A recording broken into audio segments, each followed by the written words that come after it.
Estimados organizadores, estimado Fernando, muchas gracias por invitarme al 11º Simposio Internacional de Metrología 2021. Es para mí un gran placer y también un gran honor poder contribuir a este evento. Me hubiera encantado ir a Cuba en persona, pero evidentemente no ha sido posible. Espero que en un futuro cercano nos podamos ver de nuevo personalmente. Hoy les voy a hablar de la revisión del Sistema Internacional de Unidades y sobre la innovación, la ciencia y la segunda revolución cuántica. Permítame comenzar con un breve recorrido histórico. Este es el PTB, fundado en 1887 como el primer instituto de metrología en el mundo. Su primer presidente fue Hermann von Helmholtz, uno de los hombres de ciencia realmente grandes de su época. Del otro lado, en el sector de la industria, estaba Werner von Siemens, que recién había fundado una gran compañía que ha crecido continuamente. Y finalmente, como tercera contribución, están las verificaciones que siempre hemos realizado a través de la persona de Wilhelm Forster. Así es como hemos trabajado durante más de 130 años. Además, en nuestro comité científico asesor hemos tenido 14 ganadores de premios Nobel y de hecho todavía tenemos 3 de ellos en la actualidad, los que aparecen aquí a la derecha. Ahora nos acercaremos un poco más al tópico de mi presentación. En esta área nació la mecánica cuántica, pues en este edificio Otto Lumer y su equipo del PTR realizaron experimentos sobre radiación de cuerpo negro. Tuvieron resultados que no pudieron explicar con la teoría de entonces, así que llamaron a Max Planck, que era miembro del Consejo de Administración del Instituto Imperial, quien dijo en un acto de desespero que tenía que cuantificar el campo de radiación.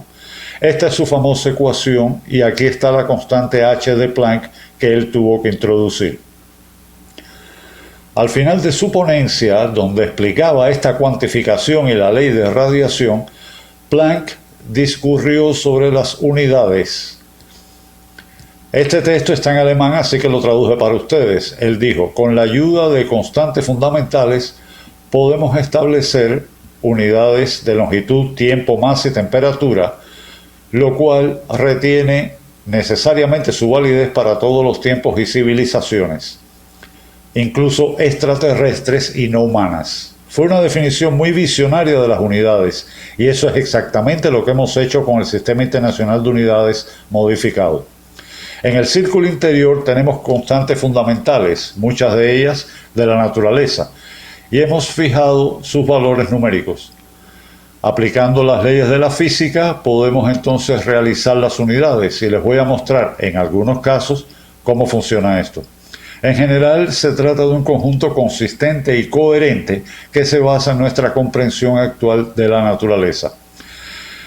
Esto se presentó entonces en la 26ª Conferencia General de Pesas y Medidas en 2018 en Versalles, donde 2 ganadores del Premio Nobel dieron conferencias. Fue un evento realmente histórico y en realidad también muy emotivo, porque todas las naciones de la Convención del Metro, casi 60, estuvieron de acuerdo con el SI revisado. Esta fue una introducción muy breve del SI. En la segunda parte de mi ponencia lo explicaré con un poco más de detalle, pero también les voy a mostrar ejemplos de cómo el SI revisado contribuye a la innovación y la ciencia. En la tercera parte les mostraré cómo el SI revisado sirve de sostén a la llamada segunda revolución cuántica. Finalmente, si me queda algún tiempo, hablaré un poco sobre el futuro del tiempo.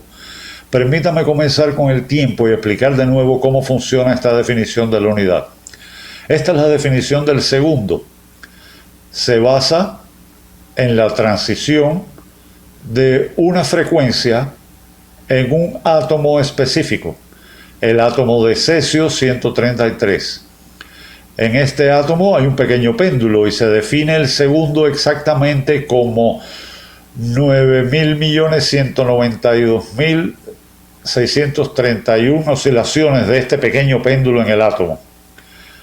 Así se define la unidad, fijando el valor numérico de una constante de la naturaleza. Esto es exactamente lo que hacemos con todas las otras constantes y unidades, y se los voy a mostrar. Ahora, en cuanto a la diseminación de tiempo y frecuencia, actualmente en el PTB tenemos la más alta fiabilidad y una incertidumbre muy pequeña del orden de 2 por 10 a la menos 16. Y esto es muy importante para la innovación. Esta es la realización más exacta a nivel mundial y por tanto contribuimos al tiempo mundial, en este momento en alrededor de un 50%. Esto tiene un gran impacto en la innovación porque somos responsables del tiempo coordinado, de los satélites Galileo y de las misiones satelitales para llevar relojes atómicos al espacio, el programa llamado ACES, las siglas en inglés de reloj atómico con estabilidad mejorada. La próxima generación de relojes será incluso de mayor precisión. Para ello necesitamos un péndulo que sea mucho más rápido, 500.000 veces más rápido, lo cual significa que si entramos en un átomo o un ión, veríamos las llamadas transiciones ópticas.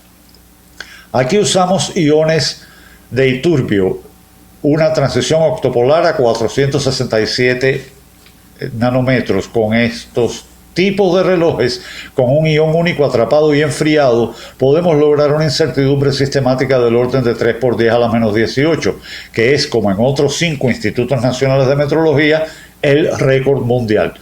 Ahora bien, esto es superior en 2 órdenes de magnitud al segundo SI actual, y en gran medida se basa en la innovación, o sea, en la llamada tecnología de peine de frecuencias ópticas, inventada, entre otros, por Theodore Hansch, ganador del Premio Nobel y miembro del Consejo de Administración del PTB. Esto nos ayuda a reducir frecuencias muy altas a radiofrecuencias que podemos medir con facilidad. Ahora bien, estos relojes tienen que estar conectados para generar el tiempo mundial. ¿Y cómo lo hacemos cuando la transmisión habitual de radiofrecuencia ya no funciona por no resultar suficientemente precisa?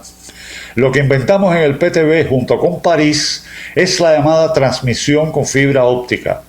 Si transmitimos una frecuencia a través de una fibra óptica, podemos mostrar mediante una especie de enfoque interferométrico que podemos lograr una incertidumbre relativa de transmisión de frecuencia del orden de 10 a la menos 20 desde el PTB hasta París o incluso hasta Londres, Gran Bretaña. Recientemente demostramos o comparamos 2 relojes ópticos a un nivel de 10 a la menos 17, o sea, aproximadamente un factor de 10 superior al actual segundo del SI. Y eso es un récord mundial. Sin embargo, en el futuro tendremos que unir continentes, lo cual solo es posible a través de satélites. Nuestros colegas en el NIST, específicamente Yun-Ye, han probado que podrían transferir dicha frecuencia mediante un láser con una incertidumbre relativa del orden de 10 a la menos 18. Como demostraron nuestros colegas chinos, para los fotones entrelazados, esto tiene que hacerse a través de satélites para poder llevarlo de un continente a otro. En Europa estamos planificando la transmisión de tiempo y frecuencia de alta precisión a través de una red de fibras que se puede utilizar también para la criptografía cuántica y para la transmisión de información por banda ultra ancha. Por tanto, hay mucha innovación implicada en este tipo de realización del segundo. Otro paso de avance es que hemos generado o construido un reloj portátil de próxima generación basado en estos relojes ópticos, que debería sustituir al máser de hidrógeno, que usualmente tiene una incertidumbre del orden de 10 a la menos 15, pero no es muy estable. Por lo general, este reloj óptico tiene este aspecto. Es una máquina muy compleja que permite lograr una incertidumbre de 10 a la menos 18 en el laboratorio. Hoy en día hemos establecido un consorcio con otros institutos de investigación, pero también con muchas compañías industriales, y hemos creado una máquina accionada por un botón, dispuesta de esta forma, que se puede comprar esencialmente con una incertidumbre relativa inferior a 10 a la menos 16 y con muy buena estabilidad. Esto es importante para el futuro de las redes de datos, la sincronización y los estudios geodésicos. Estos fueron algunos ejemplos de la magnitud tiempo, lo cual me lleva ahora a la magnitud masa. Para realizar el kilogramo en el nuevo SI necesitamos 3 constantes fundamentales: la constante de Planck, la velocidad de la luz y la transición en el átomo de cesio para el segundo. En el PTB realizamos el kilogramo por la llamada ruta de silicio de Avogadro, mediante la gran colaboración Avogadro entre diferentes institutos nacionales de metrología. Lo que hacemos es contar los átomos en una esfera de cristal de silicio 28 enriquecido. Ahora tenemos un número de átomos y necesitamos una escala de masa que realmente está dada por la mecánica cuántica. Si resolvemos la ecuación de Schrödinger para el átomo de hidrógeno, veremos que la masa del electrón está dada por 2 veces la constante de Planck multiplicada por la constante de Rydberg, dividida por la velocidad de la luz y la constante de estructura fina al cuadrado. 2 de ellos, la velocidad de la luz y la constante de Planck, tienen valores numéricos fijos, y podemos medir los otros 2 con una gran precisión. Así obtenemos una escala de masa a través de la mecánica cuántica. Contando los átomos y transmitiendo o vinculando la masa del electrón con la masa del átomo de silicio, algo muy fácil de hacer, podemos realizar el kilogramo en el Nuevo Mundo. Como dije, esta fue una gran colaboración que tuvo mucho éxito y ello nos lleva a las principales tecnologías de punta en las que necesitamos mucha innovación. Para realizar el kilogramo a este nivel, necesitamos las más avanzadas tecnologías de superficies y de análisis de superficies, tales como XRF y XPS. Necesitamos las mediciones ultra precisas de constante de red a un nivel de 10 a la menos 9 de nuestros colegas de Italia. Necesitamos controlar las impurezas en el silicio en el orden superior a 10 a la menos 9. Necesitamos controlar las imperfecciones de la red a ese mismo nivel. Y también medir las contribuciones isotópicas a un nivel de 10 a la menos 9, que de por sí es la medición más precisa jamás lograda en química. Finalmente, necesitamos medir el volumen de la esfera. Esto nos lleva a la medición dimensional en sus límites absolutos. La esfera tiene un diámetro de unos 9 centímetros. La hicimos completamente redonda, con una desviación de su radio del orden de 16 nanómetros del pico al valle. A la derecha vemos una especie de topografía a escala nanométrica. Este es el objeto más redondo del mundo. Para realizar el kilogramo se requiere mucha innovación y alta tecnología. Pero ahora tenemos nuevas posibilidades. Hasta el momento hemos podido realizar el kilogramo solo en un punto, o sea, en 1 kilogramo. Pero ahora podemos reducir el tamaño de esta pequeña esfera a nanosferas y entonces podemos realizar el kilogramo de modo primario en una gran parte de la escala. Podemos verlo en esta escala, donde representamos la incertidumbre relativa, incertidumbre de diseminación, del kilogramo en el PTB, esencialmente en toda la escala. La curva roja es lo que tenemos hoy, una incertidumbre muy pequeña con 1 kilogramo, como puede verse. Después se complica la cosa porque tenemos que subdividir en masas más pequeñas. No obstante, y lo vemos en la curva azul, pudimos contar directamente los átomos en un nanocristal y así con menos de 1 microgramo, o realmente con menos de 1 miligramo, logramos un gran progreso en la realización de los órdenes de magnitud. Y esto sería la curva azul. Ahora podemos ir incluso a masas atómicas. Por primera vez se pueden realizar masas atómicas en el SI, básicamente mediante 2 experimentos. Me gustaría explicarles uno de ellos. Llegamos a las masas de 10 a la menos 27 kilogramos. Uno de estos experimentos se hace de la siguiente manera. Hay un único fotón y un único átomo que lo absorbe. En definitiva, el momento del fotón tiene que ser igual al momento del átomo. Conocemos el momento del fotón, o sea, la constante de Planck multiplicada por la frecuencia multiplicada por K. Así se iguala el momento del átomo, que es la masa del átomo y la velocidad de cambio del átomo, la cual se puede medir con alta precisión mediante tecnologías interferométricas. Ahora podemos ver que la masa está dada por la constante de Planck y algunas magnitudes medidas. Por primera vez tenemos una realización primaria de masas atómicas. Incluso en esta área de hasta 1 miligramo, pensamos que en el futuro, en el PTB y otros lugares, lograremos mejoras utilizando la llamada balanza de Kibble, que es la segunda realización del kilogramo a partir de masas macroscópicas en el nuevo SI. Lo que buscamos es realizar el kilogramo desde 1 kilogramo hasta 1 miligramo, la barra verde, con una incertidumbre relativa del orden de 10 a la menos 7. Y eso nos llevaría finalmente a una diseminación mucho más precisa del kilogramo en una gran parte de la escala del kilogramo pertinente. En realidad, esta balanza de Kibble es también producto de una amplia colaboración y será una balanza primaria que pueden utilizar los laboratorios de calibración. Permítanme continuar con el ampere. Aquí fijamos la carga del electrón, lo cual conceptualmente es muy sencillo.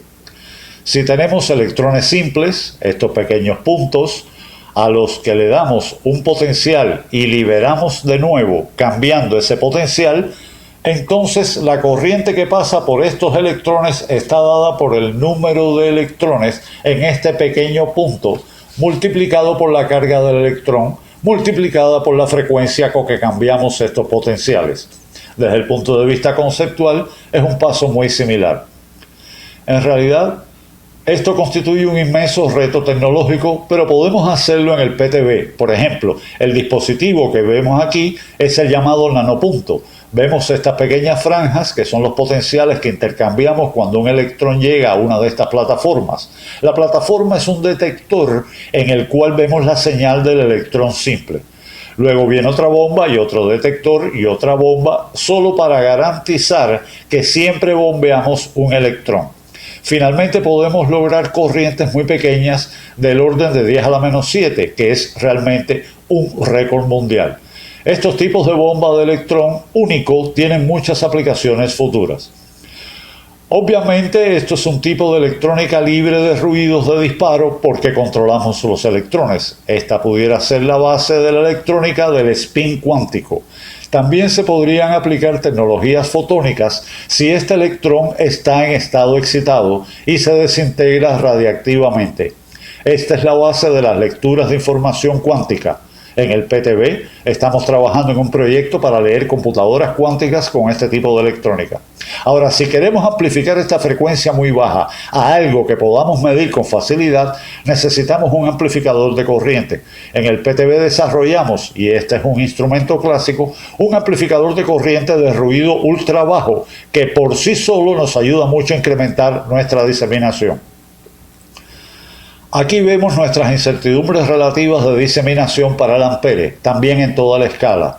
Vemos que por debajo de 10 microamperes los valores empeoran, pero ahora se activa este amplificador de corriente de ultra bajo ruido y podemos mejorar la situación en aproximadamente un orden de magnitud, incluso con corrientes más bajas.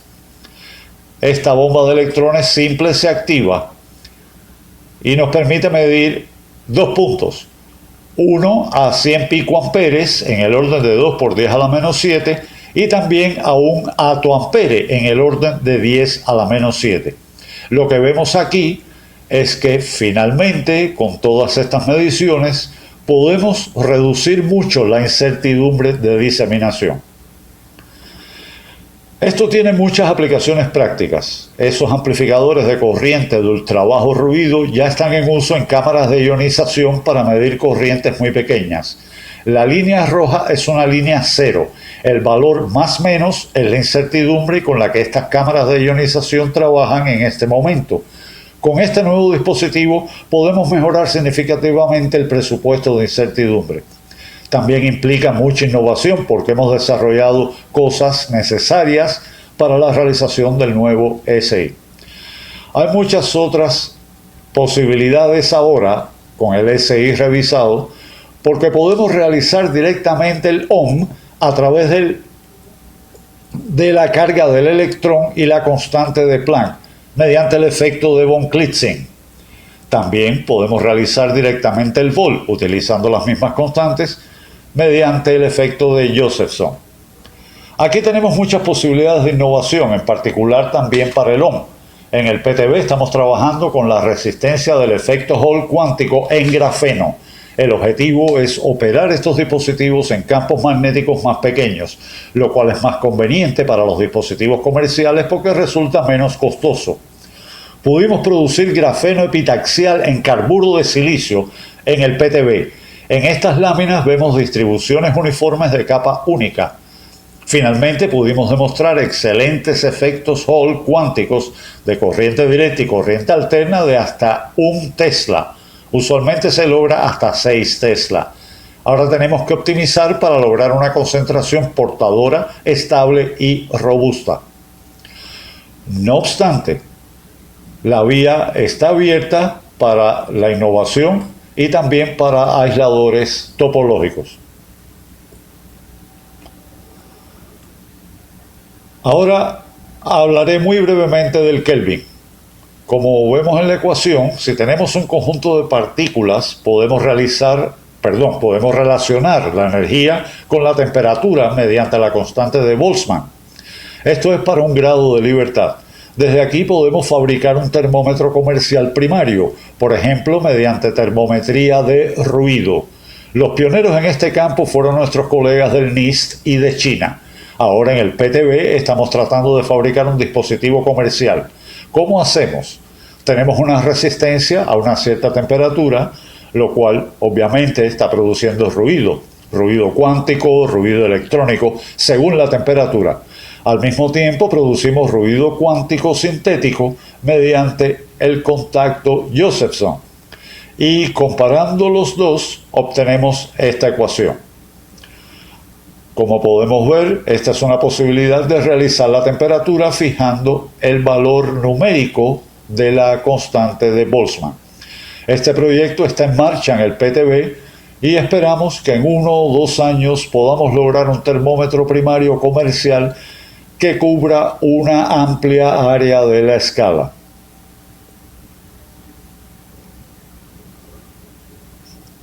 Estos fueron algunos ejemplos de ciencia e innovación. Ahora llegamos a la llamada segunda revolución cuántica, que también tiene que ver con el hecho de que ahora podemos controlar sistemas cuánticos individuales. El gobierno alemán tiene en marcha un programa de tecnología cuántica en el que participa el PTB. Estamos construyendo en Alemania un centro de tecnología cuántica en Berlín. Lo vemos en la imagen superior derecha, un edificio totalmente nuevo, y otro en Brunswick. Lo que estamos haciendo allí es buscar sensores cuánticos para pequeños campos magnéticos, los llamados SQUID, por sus siglas en inglés, dispositivos superconductores de interferencia cuántica. Como dije, estamos trabajando en metrología cuántica eléctrica, en innovación para tiempo y frecuencia y en comunicación cuántica y simulaciones de computación cuántica. También estamos construyendo una computadora cuántica que podemos ver aquí. ¿Cómo hacemos? Esto se basa en la tecnología que desarrollamos para relojes ópticos. Estos son chips pequeños con los que podemos mover iones individuales, iones fríos. Cada ion es un qubit o bit cuántico que podemos mover y así, por ejemplo, lograr una puerta con 2 qubits. También podemos lograr una puerta con 1 qubit y finalmente leerlo. Así tenemos todos los elementos de una computadora, o sea, almacenamiento, operaciones y finalmente lectura mediante un láser.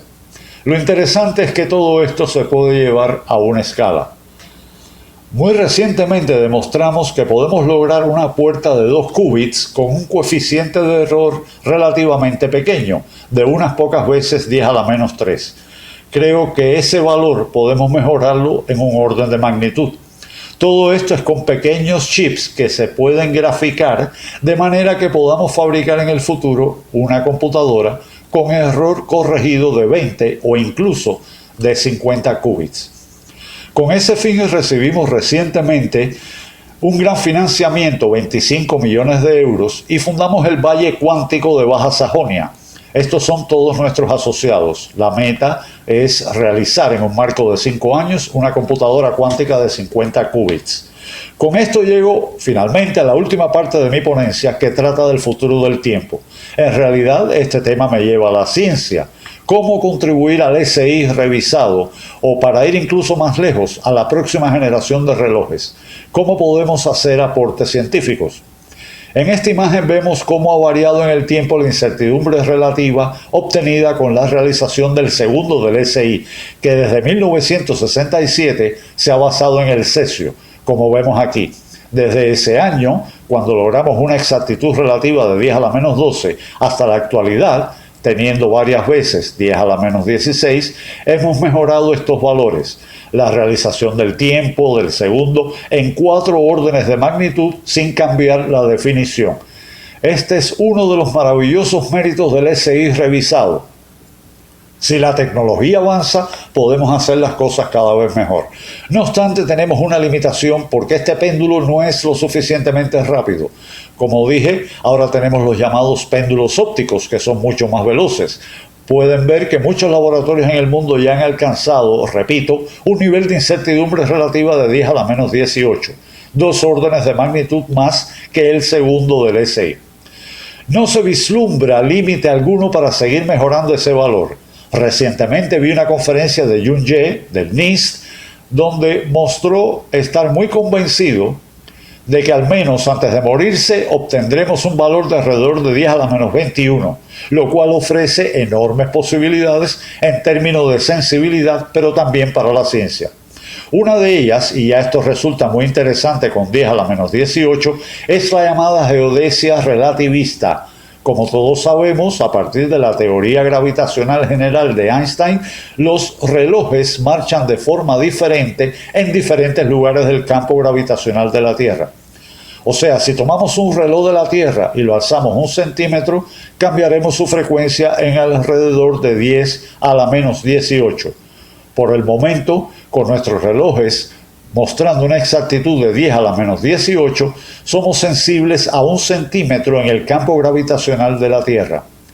Para eso estamos fabricando un reloj óptico portátil que podemos llevar a varios lugares para medir la frecuencia y obtener información sobre el geoide a un nivel hasta ahora imposible de alcanzar. Si utilizamos métodos tradicionales, la exactitud relativa es del orden de 20 centímetros. Aquí estamos buscando 1 centímetro. No es difícil comprender que si en un futuro llegamos a 10 a la 21, estos sensores serían exactos por pocos micrómetros en la fuerza gravitacional de la Tierra, lo cual sería en sí misma una revolución.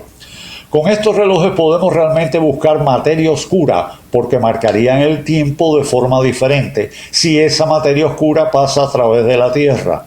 Con esto hicimos un primer experimento grandioso, pero desafortunadamente no tengo tiempo para mostrárselo. Podemos buscar la covariancia de Lorentz, algo con lo que también hemos hecho magníficos experimentos buscando relojes atómicos orientados de forma diferente y con el estado excitado diferente. Con la variación y los giros de la Tierra pudimos buscar la covariancia de Lorentz de los electrones. Este es el mejor valor que hemos logrado hasta ahora. También podremos en el futuro detectar las ondas gravitacionales, pero esto es una visión, algo que no hemos logrado todavía. Si tenemos 2 relojes atómicos en 2 satélites y llega una onda gravitacional, cambiará el espacio-tiempo, y eso lo veremos en los relojes.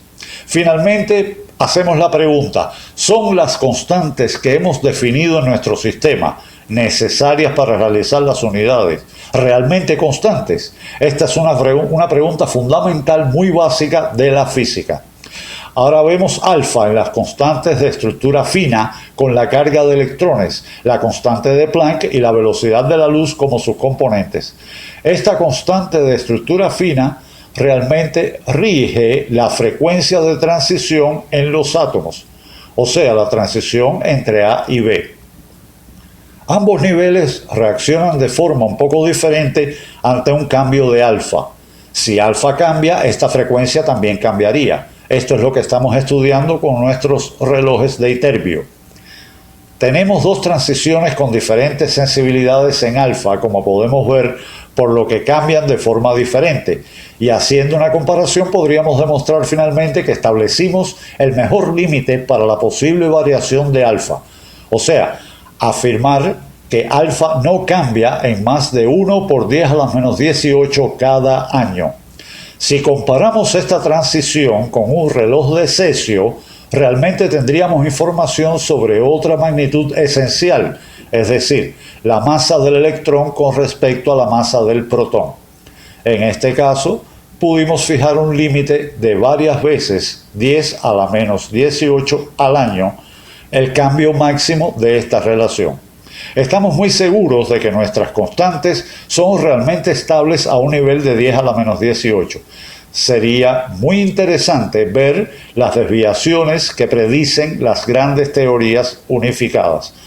Tenemos ideas de cómo lograr más, pero no tengo tiempo para explicárselas.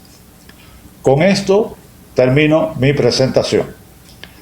Muchas gracias por su atención. Espero haberles demostrado que el SI modificado permite innovar muchas cosas, pues está totalmente abierto a la innovación y a las nuevas tecnologías. La definición de las unidades ya no constituye un obstáculo para la exactitud de la diseminación de las unidades. Podemos hacer mucha ciencia y apoyar inmensamente la segunda revolución cuántica. Muchas gracias por su atención.